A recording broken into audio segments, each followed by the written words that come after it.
AJ, tell your mom I had a great time. I will. She actually, I drove her home the other day, and then she was like, I was actually going to ask him in the comments if we're still on. I'm ready when you are. Back.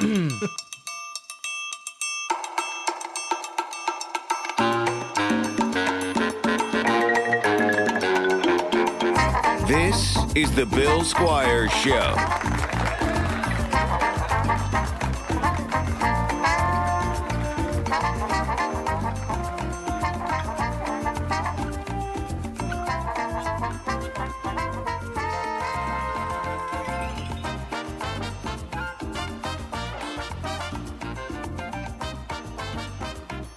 Hey everybody, welcome to this week's episode of the Bill Squire Show. I'm here with AJ DeCosimo, my co-host, and Dave Williamson, who is doing one of the coolest, most unique tours of stand-up and barbecue that I've ever heard of. And he's going to be in the Cleveland area next week in Aurora at Chefski's Barbecue, right?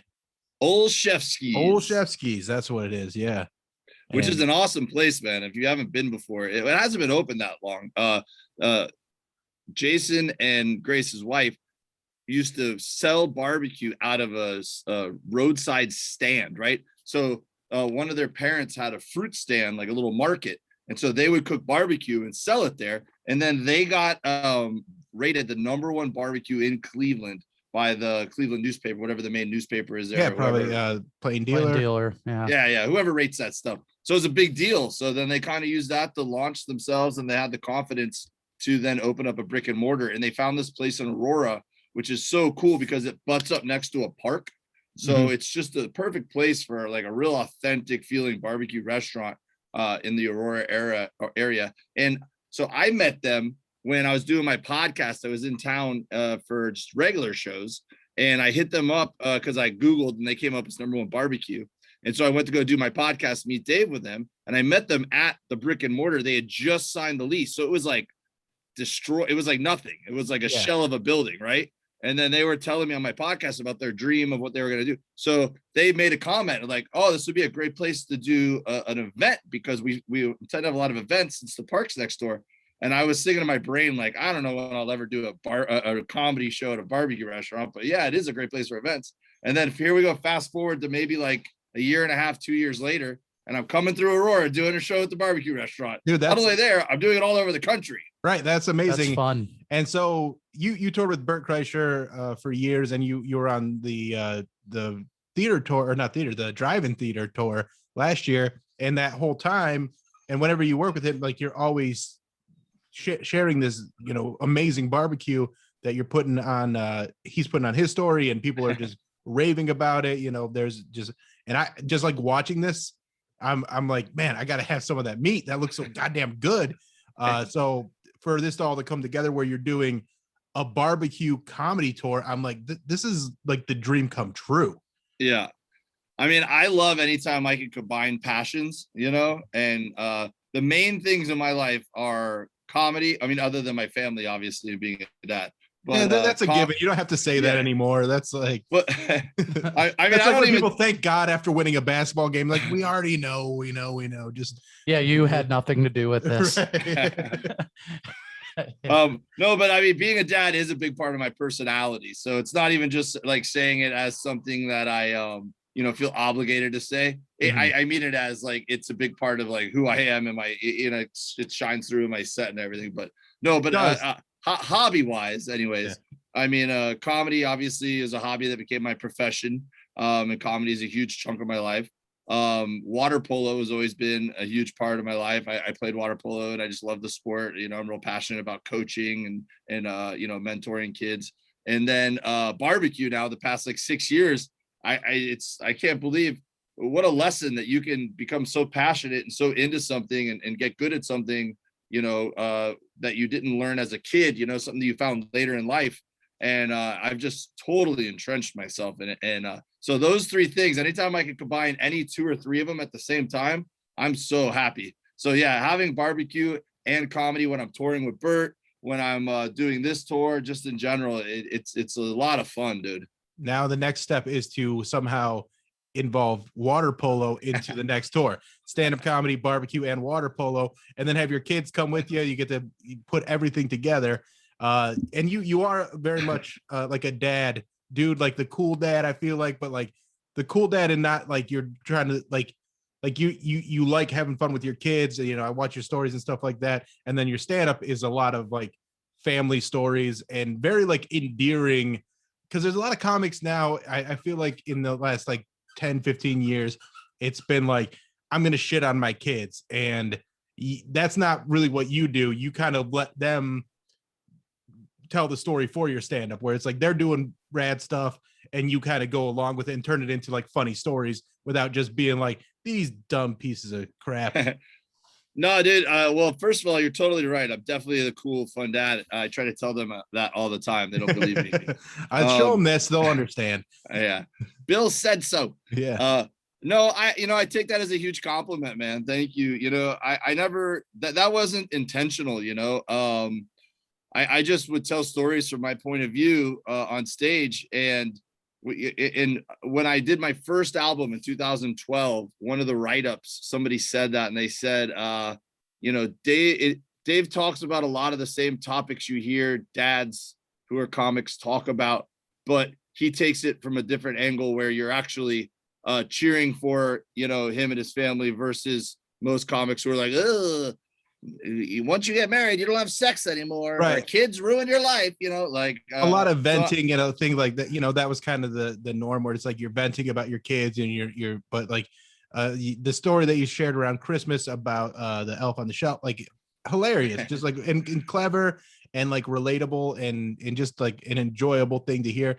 And also like it's got a nice twist on it. And even seeing you at the drive-in tour with Bert, which is one of the most difficult, like people don't understand how hard stand-up comedy is in general, but when you're doing it and there's a train going by you and there's you know, no audience that you can immediately have that reaction from, and being able to still perform and have someone that has been to a billion comedy shows enjoy it, like that's a, you know, shows what you're capable of as a comic. So I'm excited to come out next week at Olszewski's and watch you do it in a much friendlier environment for comedy. Yeah. Well, you know, these barbecue restaurants have a little bit of that to it, where they've never hosted a comedy show before. So we're showing up sometimes a few hours before the show and going, all right, how do we set this up? You know, and a lot of them, it's outdoor areas. And, you know, yes, it is definitely not as difficult as people having the customers or audience members in the car or in trains going by. But yeah, I think that if there's one thing we learned from comedy during the pandemic, it's that you don't have to be such a snob about the venue. I mean, we were doing shows on Zoom, which I never thought would be a thing ever, and they could be worthwhile and fun. You know, I did one yesterday, a corporate Zoom from my campsite, right in front of my trailer, like the virtual background showing right now, using a hotspot in the middle of a campground out in Ohio somewhere, and I made a couple $100 doing comedy on Zoom. I mean, it's crazy. I would have never thought if we weren't forced to try it. And we didn't know when we were going on that drive-in theater too, man. We had no clue whether it was going to work. We were like, oh, well, let's see how this goes. And then I imagine it was one of those things where like every show was like very touch and go, and like, is this going to be the night that I stop doing comedy altogether? And like, but you have that also, as someone that was watching everything from, you know, your stories and stuff like that, how jealous like we were that like, oh, you're out doing it. Like, even if it's not the exact situation you want to be in, but seeing how much fun you guys were having and the way like you got to be creative and be able to, you know, go through something in a different way. Like it was really enjoyable to watch, like as like in a voyeuristic way. Dude, I mean, first of all, even if the shows were god awful, it was well worth doing, because we were all, you know, I mean, everyone knows we were all isolated at our houses. So to be able to be in a bubble with like your friends on a tour bus and to safely be able to hang out every night and write it off as work, it was like so good for the mental health, man. It was a blast. So we didn't care what it was going to take to do shows. We were going to do them. But the audience was a big part of those shows being successful, because I think they were feeling the same thing. They were so happy that we were willing to come to town and try it. And everyone wanted an excuse to get out of their house, and they could do it safely because it was a drive-in and just have their own little bubble and their little tailgate. Sometimes, man, the shows weren't going good. You know, sometimes I'd be like halfway through a set and I haven't got any momentum yet, or I forgot a joke because we're rusty. And I would just look out at the crowd and be like, man, it's really great to be here with you guys. And everyone would be like, yeah, Yes. Like nobody was like, there was no snobs. There was no one that was like, oh my God, I've heard this joke before. Everyone was just like, you know, I was in Philadelphia. The biggest, I think, venue we did was the parking lot outside of Eagles Stadium in Philadelphia. Yeah. There was like 900 cars with like 5 people in them each, you know, like just cars as far as the eye could see, with just like screens going back, right? It was incredible. And I legit forgot a joke halfway through it. I just forgot a joke. I just said it wrong. Mhm. And it's been forever since I did that, but I did. And I look out of the crowd and I go, I forgot the rest of this joke. And if you know anything about the city of Philadelphia, normally they'd probably be on They board booed with Santa boo. Claus. Exactly. Yeah. Dude, they were so supportive, dude. It was like, you know, like I was a boxer on the ground. They're like, get up, we got you. You know, people were just so encouraging. And I was like, all right, Philadelphia, good on you, man. Like, you Right. know? And Bill Burr heard that and he's like, what the fuck? Well, I takes had the to fucking pandemic, scream at man. these guys for 10 minutes and he forgets a joke and they're like, hey, we all make mistakes. Hey, man, strange things happen during a pandemic. That's right. So where have you been so far on this tour, doing and kind of walk people through what they would expect if they're coming to see you at Old Chefsky's on it's next Saturday, May 29th, correct? Yep. So this is, even though it feels like I've been gone for weeks, we've done 3 shows so far. We did San Diego at Cali Barbecue. We did Fort Worth, Texas at Himes Barbecue, awesome spot there in Fort Worth. And then I did a set at the Memphis in May Barbecue Festival, which is the biggest barbecue festival in the United States. And I hung out for the whole weekend. And I was the first comedian to ever perform at the festival. See, they have like booths. There's hundreds and hundreds of tents, right? Yeah. And each barbecue team has their own setup, right? Big tents. Some of them bring in like carpenters, and they build like 2-story structures, 3-story structures with like parties on top and different levels. It's incredible. I've seen things like that for like the rib cook-offs that they do around here.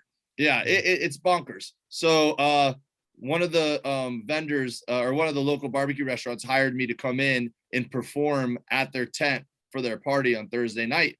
And they said there's been DJs, live music, strippers, artists, anything you can name, people have done at their parties. He goes, this is the first time anyone's ever had a stand-up comedian. And it was a hit, dude. It was so much fun. And then I hung around the rest of the weekend and just popped around and saw my buddies and saw what they were cooking and helped out and checked things out and saw the winners. So it was a great weekend. And so now we keep on moving. The next show is Boston on Thursday, and then I come down to Ohio to you guys, and then a slew of shows through June. So the way it works is I'm going to do a headline set, basically, which is fun for me because it's been since before the pandemic since I've done headline sets on regularity. Yeah. So I'm trying to work out, an hour, trying to remember my old jokes and work on new jokes and see how they come together throughout the tour.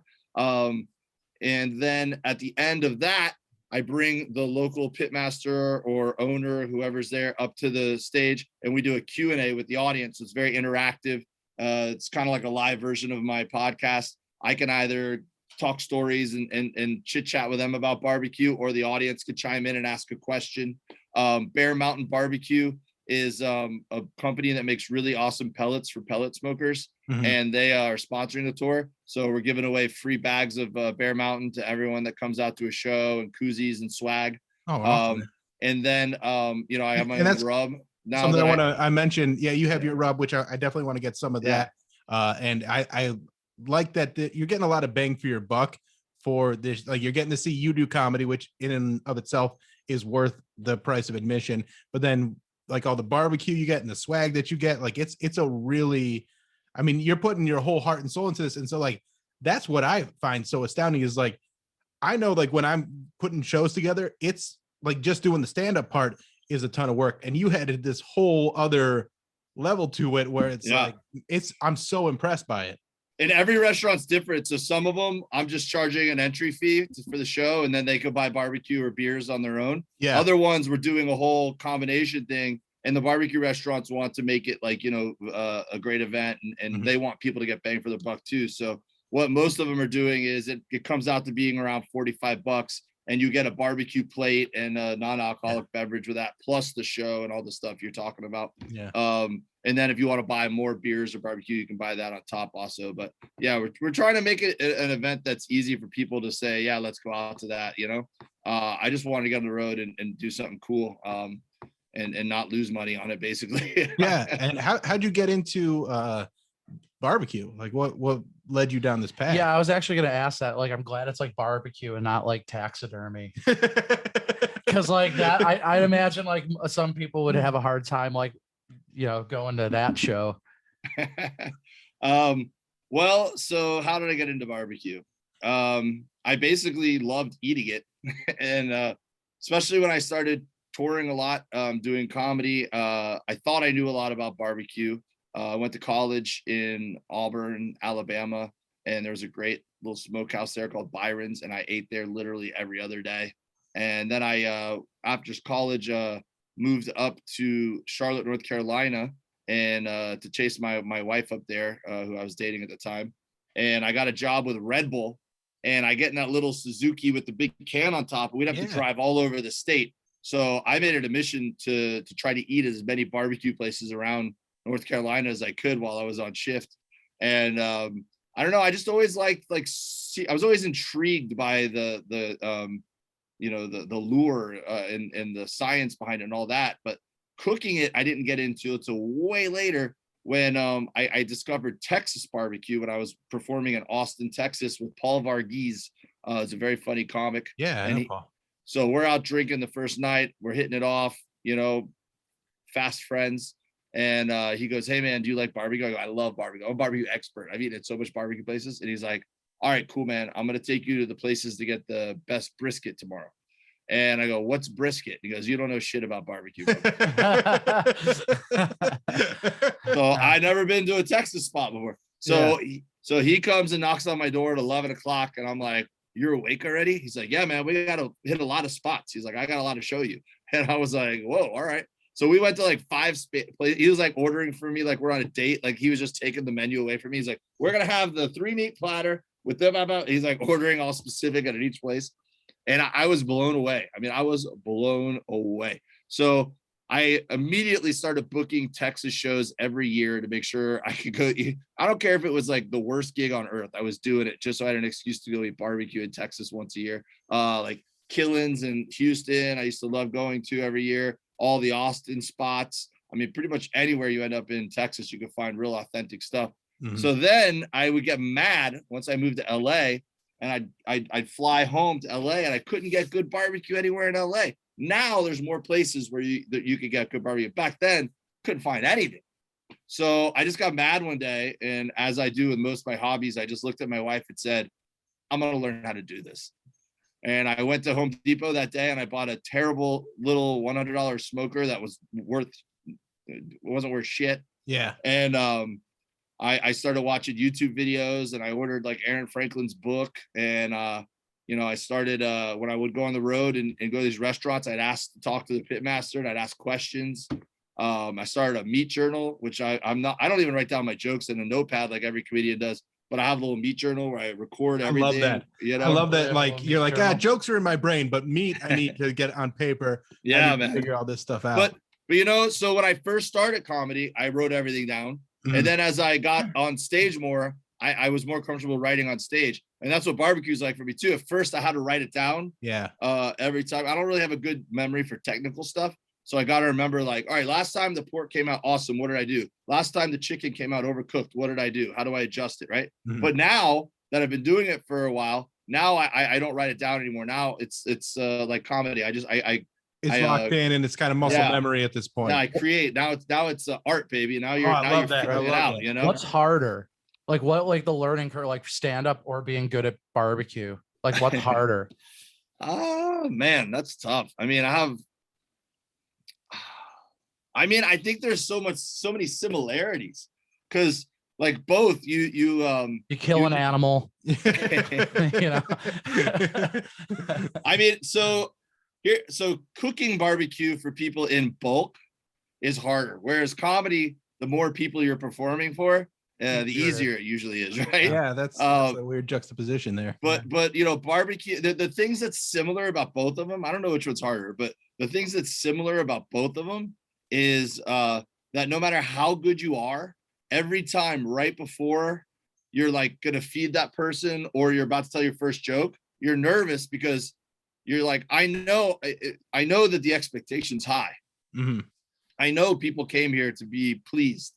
And I'm like, what if this is the one time I let someone down and they're going to think that's the norm, right? Yeah. So the stakes are high on both. But then once you get that first validation, that first laugh, that first eye roll, they take a bite, then you're like, oh yeah, I know what I'm doing. Yeah, I knew that. Yeah. What was I worried about? Yeah, exactly. And here's another similarity. You get to a point where you do both, you dedicate yourself, that if I have a bad set, the crowd probably doesn't notice. And if I don't cook the best brisket, my guests probably they're going to think it's awesome. But right. I'm like, man, this could be better, Yeah. Yeah. You become your own harshest critic, and you get in your head about these little things. You're like, oh, I let this, cook for a little bit too long, or I didn't get the dry rub right, or whatever it is. And same with like the material. You're like, oh, I got to change these words around, and you get to that point. And that's when I think you're actually very good at something, because something that was okay was received well, you're like, I can still make that better. And that's kind of a nice place to be. Yeah, you're not complacent. Yeah. What about water polo? I have a lot of analogies with water polo too. I got more with water polo probably. Oh wow. Trust me, man. I have these different parts of my personality that get unlocked. The guys on tour always laugh at me. Sometimes they'll call me Coach Dave when I'm starting going into like coach mode. Sometimes dad when I go out and I'm there's a drunk person and I'm being their dad. And, it's like, oh man, yeah. I get into the dad mode quite a bit. Yeah. Where my kids are getting older now. Like my youngest is about to graduate from high school. And so they're all like grown up, because I came into like, they're my stepkids, and I've been their dad for like 15 years. And like, they don't see their biological father, and my ex-wife's a little bit older, but I've been in their life this whole time. Yeah, that's awesome. So like all that stuff, like that dad stuff becomes muscle memory. So I think you learn a lot about de-escalation as a dad, if you're like doing it right, where you're just like, okay, you're really upset. And like, you kind of get on, and you're like, yeah, I'm mad about this too. Why are we mad about this? And then it kind of gets on their side, and then they're like, hey, this is all right. So like same thing with coaching, man. If we have a 2-minute timeout and I have to like calm people down and then still have enough time to call a play, like you don't have time to be like, hey man, I disagree with you. It's easier sometimes to be like, hey man, I agree with you, but this is why we need to do it this way. Right. Just because that's going to get them mentally where they need to be to listen and change their attitude, and then go forget about the fight they're getting into and start thinking about winning the game. Right. And then after the game, you come up to them and go like, hey man, that's bullshit that you were acting that way. Exactly. Then you can have a longer conversation. After the emotions have subsided and they like feel like, okay, I did everything that I can to get it out. Yeah. Like sometimes being in the moment with your kid, or, like you said, coaching, or even with stand-up, like if the crowd's turning on you, sometimes that's what you have to do, is be like, yeah, you guys, you're right. I do suck right now. And then you get on their side. I don't like me either. Yeah. And then boom, all of a sudden they're laughing, and you can get back to doing okay. I mean, that's especially doing like shitty road gigs. You definitely know how how to maneuver through those situations. 100%. Oh man. Thank you so much for being on the podcast. Once again, he's going to be at Old Chef's Kiss. You can go to davewilliamson.com or davewilliamsoncomedy.com to see where you're at, because you're going all over the country. And so even if you're, we have listeners everywhere. So if you're not in the Cleveland area, there's definitely other places you can go and check him out, see his comedy, and then follow him on Instagram and Twitter and YouTube at Dave W Comedy. That's it. And so I got about 7 or 8 tour dates up on the schedule right now. And any minute now, Augusta, Georgia, Birmingham, Greenville, South Carolina, and 2 or 3 more. Where Eagle, Colorado, are all going to be added. And then I'm still trying to add some in around Nashville, Louisville, Indy when I come back up through the gut in a few weeks. So if anybody's got a good venue out there, let me know. All right. Yeah, we'll have them reach out to you. And thanks, man. And I'll be there next week checking out the comedy and the barbecue. Love it, man. Can't wait to see you guys. Hey, everybody. I hope you enjoyed that interview with Dave Williamson. Very interesting guy. Please check out his show at Old Chef's Keys. Old Chef's Keys. It's in Dave Williamson. How are they supposed to check it out? They don't know the name of the fucking place. DaveWilliamsonComedy.com. I'm going. It'll tell you. It's gonna be a good time, and it's gonna be a fun time. AJ is my co-host, and you can check him out on Instagram because he said last week that he's going to make an Instagram. I didn't do it. Oh, you didn't do it, did No, ya? I You forgot. piece of fucking shit. Dude, I don't have excuses. Don't make excuse. Just do it by next week. I'll do it by next week. Do it by next week. I'll do it by next week. If you don't do it by next week, there's going to be some sort of punishment. Really? What's the punishment? I don't know yet. It'll depend on if you do it or not. We'll come up with a punishment based on if you do it or not. I'll fire you off the show. Oh, man. All right, fine. How's that sound? Man, how am I going to make money now? It's not about the money. It's I about know, the I'm love of just the game. It is the love of the game. That's why I do it. And our official sponsor, we had teased it before, will start next week as well. And next week is the 1-year anniversary of the Bill Squire Show. Whoa. Yeah.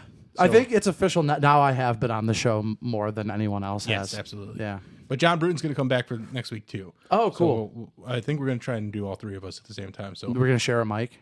no, I can do another mic. And also I just got off the phone with, well, not off the phone, but like was texting with my boss, and I might have some new equipment coming because he's a believer in this podcast. So. Oh, that's awesome. Might So be that getting means a Roadcaster. That oh, really? Yeah. Dude, that thing's awesome. I know. That thing's awesome. So we'll see what happens. All All right. right. Little effects on it. Yep. You want to do a joke? Yeah, I'll do a joke. Do I start this week or do you? No, you start this week. Oh, I I did. start this I week, went okay. first last week. If So you're that, new to the show, that indirectly means that your boss is a believer in me too. Sure. Yeah. That's a good point. All right. So here we go. Careful of the table. You're getting all this confidence and swinging around. Feeling really good. And once he buys the table, that's when you know he's real serious. That's about right. This. But all right. So let's get into this. And if you haven't been listening or this is your first episode, we've started this thing and it's kind of become the format of the show where we do monologue style jokes like you'd hear on the late night talk show, and those lead into discussions, and then we, jump from topic to topic using these jokes as the jumping off point. So let's start with this one. Cryptocurrency prices plummet this week, forcing thousands of young men to finally talk about any other topic. That's better than my cryptocurrency All right, joke let's hear that your I'm going to go with. Let's go with your cryptocurrency joke. Bitcoin plunges below $40,000 as China widens its crypto lockdown, which proves without a shadow of a doubt that I once read an article that I don't completely understand. That's very good too. Thank you. Do you own any crypto? What? Do you own any? I'm in Doge Yeah. because I just think that's fucking hilarious. Yeah. But I don't really. The thing, it can't be real. Like it can't sustain. No.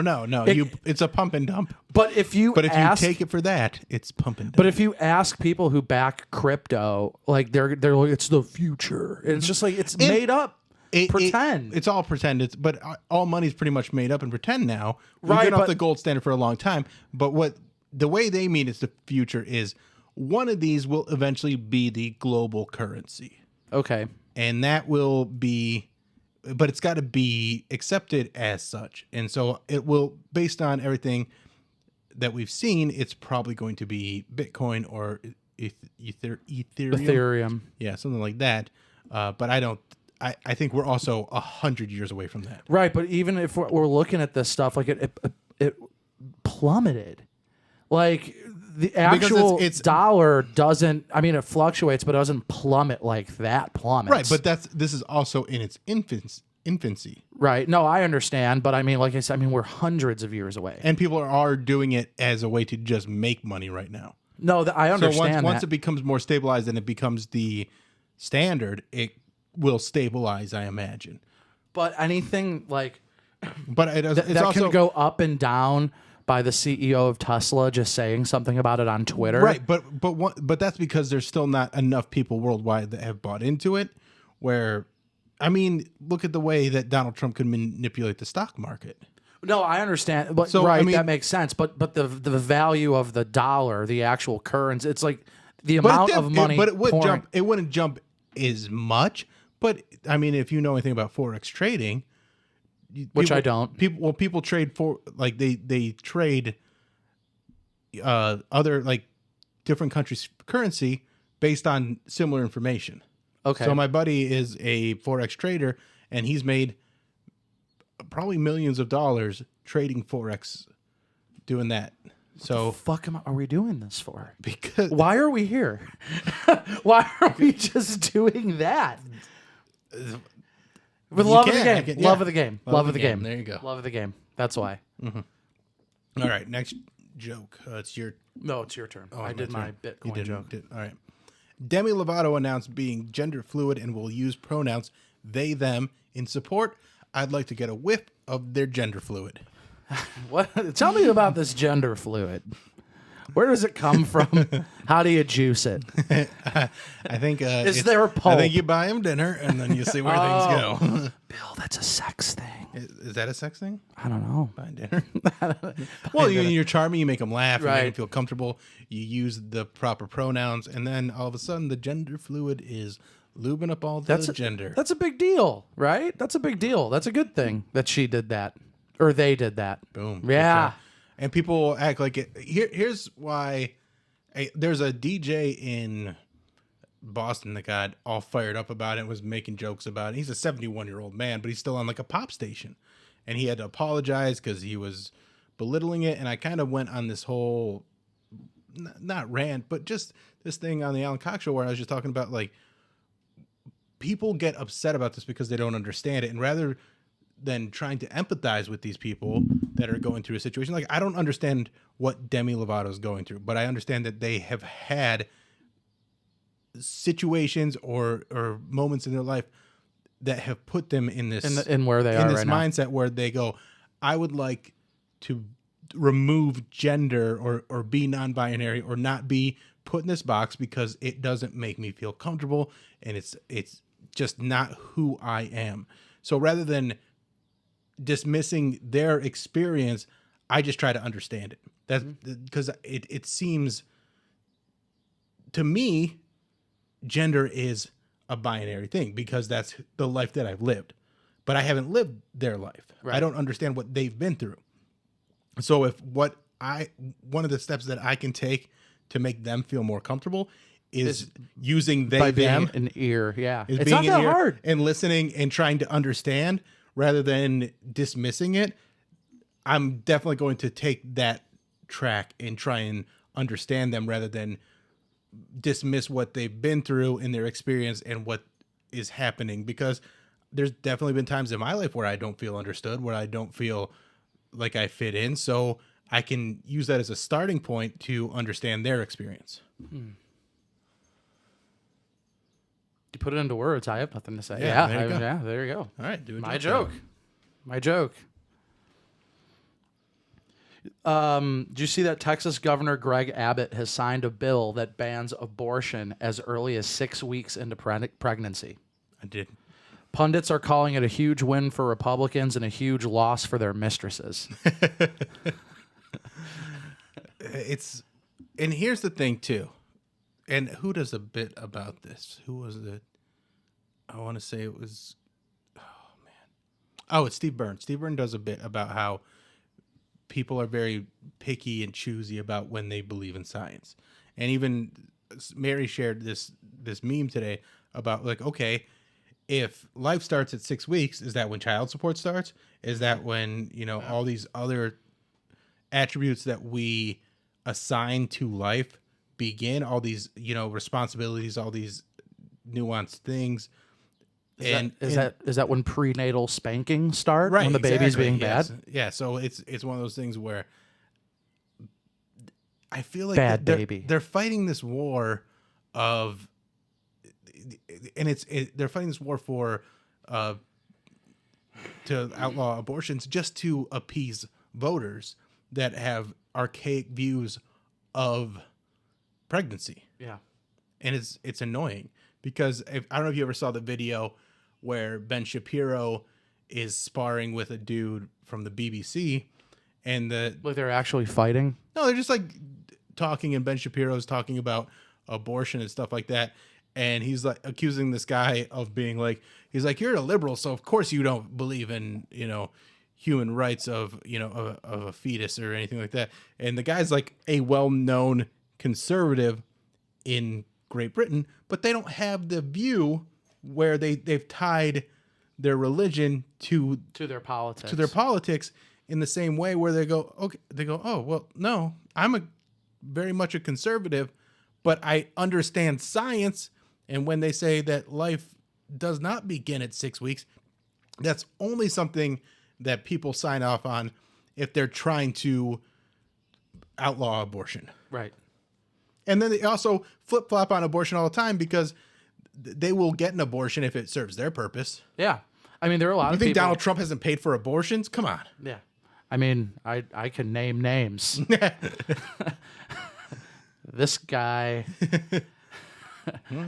I've had like 2 or 3 today.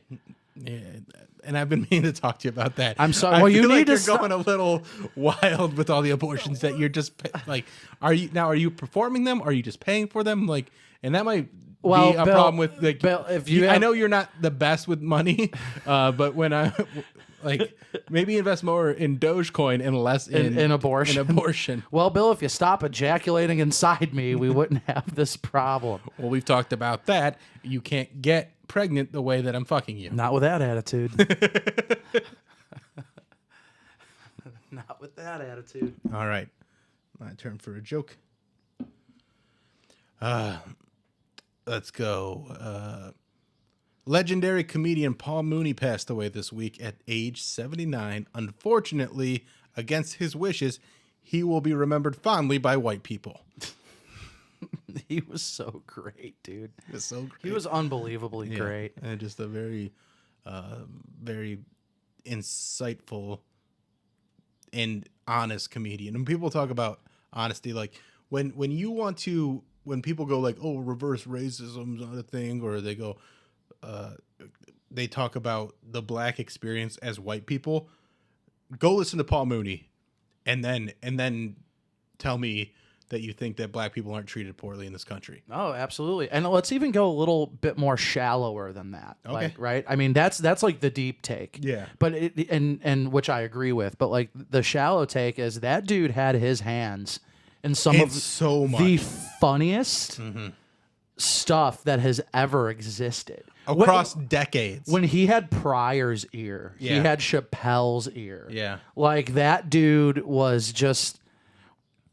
We laugh at things today because of Paul Mooney. Like, yeah, he is one of made the things funny that weren't funny in the past. He was one of the architects That's a great way of looking at to it. what we laugh at. Yeah. In 21st century Wow. America. That's a great way to look at things. Very good. Yeah, no, I mean, I mean, obviously there was the deep take, Yeah. which is what you had. I but- think your tape was also, if not deeper. yeah, I mean, I You're just like, yeah, I was. So fuck you. well, no, I mean, like, I just always looked at Paul Mooney as like very, very funny, and you know me, I kind of like break down comedy. Like, Yeah. I kind of look at it like I dissect it, and I mean, there's no way to tell the story of not just the African American experience, but the American experience without Paul Mooney in it. Yeah.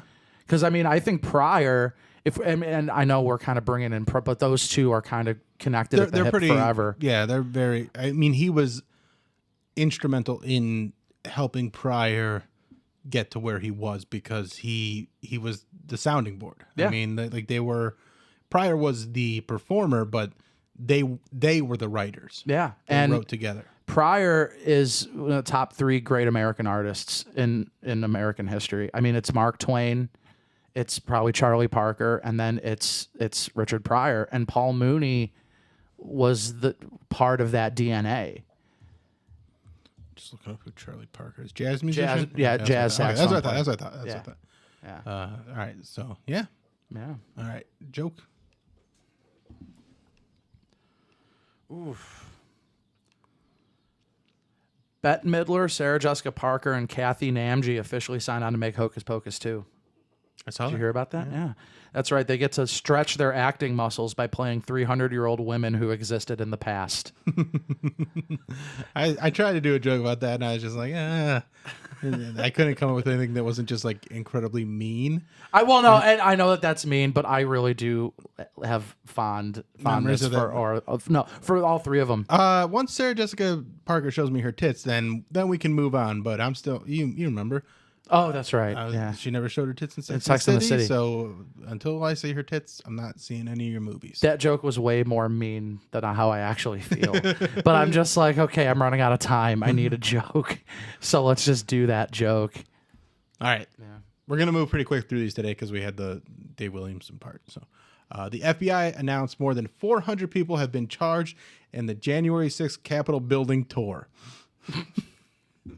Hashtag Velvet Ropes Matter. Oh my gosh, dude. I'm never going to stop thinking that that's one of the most insane things I've ever seen. The riot. Yeah, the riot. And the insurrection. And then what makes it even crazier is the Republican congressman that's like, well, it was nothing more than a little tour that got out of hand. And then there's people like posting all these pictures of him trying to block the doors and him hiding behind a security guard. And it's like, was it a tour or were you fucking scared for your life? And the active vice president actually acknowledging that what it was in the moment. Yes, exactly. That's insane. Yeah. And people. Ooh. We're getting the new Omni. Oh my goodness. Wow. Omni Roadcaster. So thank you very much. That's cool. My boss. That's awesome. That's really exciting. Yeah, thanks, Bill's boss. Man, he got that approved fast. That means he believes in me too. That's what you keep saying, and it sounds weird. I want to believe in the him that believes in me. He must not watch the episodes where you didn't have a mustache. Yeah, that's true. All right. Was that your last joke? No, I got one Okay, more. do one more. This one's not that funny, though. Well, We can end if you want. No, because right. I got one more after that. The Senate is expected to deliver a report on UFOs to Congress next month, which clarifies that aliens inside the aerial crafts are not responsible for the criminal probe of the Trump organization. It was low-hanging fruit. Getting a little political towards the end. This the whole joke. When you talk about the news, it tends to be political. Yeah. Yeah. Dude, I think it's just wild. Like, out of all the things that have happened the last year and a half, the fact that the government is like corroborating spaceships. There's an unexplained aerial phenomenon. And everyone's like, they're just like, our indifference to it is incredible. They're like, I trust science, and then I don't, fuck masks, all this different stuff, the vaccine, blah blah blah, all this different stuff, and they're like, hey, here's a spaceship, and everyone's like, no, I can't wrap my head around that. They're just like, everyone around me's dying from this virus right now. Can we talk about that later? And the fact that we haven't blamed it on the aliens. There's an insurrection. Could we talk about the aliens later? Yeah, we'll talk about the alien. But why not assign the aliens some responsibility that they're the ones meddling in the election or causing the insurrection, right? Or causing. We can't think that far outside the box. You could spin that. You could spin that narrative. It doesn't prove the existence of alien life forms on the crafts, but it explains that, or not explains it. Outright says, crafts, yeah, there are this aerial phenomenon that we can't. It's fucking crazy. It's so crazy. I can't fucking believe that. It's not like it just came. Like this stuff got leaked. And what makes this even crazier? The reason we know about this is because of Tom DeLonge from Blink-182. Did you know that? Yes, I did. Did you know that? I was gonna go there if you hadn't. But let's talk about. Okay. Hey, Mom, there's something in the bathroom. Hope it's not them creatures from above. They used to tell me stories. We're getting legitimate government declassified files of them going, we don't fucking know what that is. And there's something flying around and we have no goddamn clue what that thing is. By someone that used to heavily peddle Hurley clothing. By a dude with gauges. Yeah. Like, the reason why we know all of this existed is because of a guy that's on the soundtrack to our lives. And if there's anything I hope that happens from this is that he rejoins Blink-182. They got to reunite. Yeah. And you know what? I do like the new guy with them too. But you know, I just like It's the whole. never the same. I just Our like hands touched. Yeah, I know. Yeah. Ooh. I just like the whole band to be together. All right. Last joke. A new study suggests that diagnosing depression using brain biology will be more effective in treating the ailment than studying the symptoms of depression, like writing and performing comedy. That's right. Dude, I was talking about this with someone the other day. Depression? No, not depression. Okay. Comedians. And they were just like, Depression. Yeah. It's like, you hang out with comedians, right? I'm like, yeah. They're like, that must be a blast. I'm like, there's just a bunch of people just sitting around going, yeah, man, everything's terrible always. But trying to make it funny, but not doing a good job. Right? Yeah. It's a bunch of people trying their best. Trying their best and just trying to make other people happy so they can steal a little bit of it for themselves. That's right. Yep. All right. Capture that. Take that. AJ, tell your mom I had a great time. I will. She actually, I drove her home the other day, and then she was like, I was actually going to ask him in the comments if we're still on. I'm ready when you are. Beth. The Beth takes me out of it. That's right. I'll take Whoopsie for the day. Yeah. Right? Yeah. Give us a little adult time. That's right. Give me and Whoopsie a little adult time. Please don't fuck my dog. Please don't fuck my mom. Don't know what you want Deal. to say.